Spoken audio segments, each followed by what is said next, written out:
নমস্কার, আমি অনিন্দ সরকার। আপনারা সবাই জানেন যে খুব শিগগিরই দুর্গাপুজো আসছে, বাঙালির সবচেয়ে বড় উৎসব। তেমনই আসছে এক সুরের জাদু সাংঘাতিকভাবে। এই দুর্গাপুজো উপলক্ষে একটা সুন্দর গান রচনা হয়েছে এবং সেই গানটি গেয়েছে নান আদার দ্যান মলয় রায়। মলয় আমার খুব স্নেহের একজন মানুষ, স্নেহের পাত্র, আমার পরিবার বলা চলে।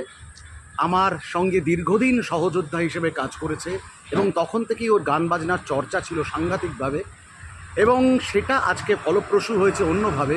সমিধের মিউজিক কম্পোজিশনে বরুণ এবং মলয় একসাথে ওরা চেষ্টা করেছে একটা গান রচনা করার, সেই গানটা দুর্গাপুজো উপলক্ষে। এবং এই যে বাঙালির যে ঢাকঢোল পিটিয়ে অদ্ভুত যে একটা আড়ম্বর দুর্গাপুজোকে কেন্দ্র করে, যে এই যে উৎসব, এই মাতোয়ারা হওয়া, আপনারা এই গানটা শুনলে বুঝতে পারবেন যে সত্যি সত্যি এই উৎসবকে কেন্দ্র করে মাতোয়ারা কীভাবে হওয়া যায়। আমার দৃঢ় বিশ্বাস আপনাদের প্রত্যেকের কোমর দুলবে, আপনাদের পা নিজের বসে থাকবে না, নাচতে আরম্ভ করবেন, আপনাদের মনের মধ্যে একটা আনন্দ উদ্বেলিত হবে এই গান শুনলে।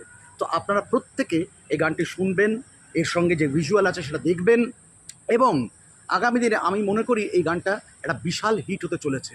এবং আমরা প্রচুর গান শুনেছি এ যাবৎকাল, যে দুর্গাপুজো উপলক্ষে দুর্গা ঠাকুরকে নিয়ে অনেক গান, কিন্তু এটা তার মধ্যে একটি ব্যতিক্রমী, একটু অন্যরকম একটা মাদকতা রয়েছে। আমি তো ভীষণভাবে প্রথমটাতেই শুনেই আমার যতক্ষণ শুনছিলাম আমি দুলতে থাকছিলাম সাংঘাতিকভাবে। আপনারাও মনে হয় আপনাদেরও কিন্তু দোদুল্যমান অবস্থাটা থাকবে, আপনারাও থামতে পারবেন না, এনজয় করতে থাকবেন সবসময়। সো বি উইথ আস সবসময়। মলয়কে আমার অনেক অনেক আশীর্বাদ।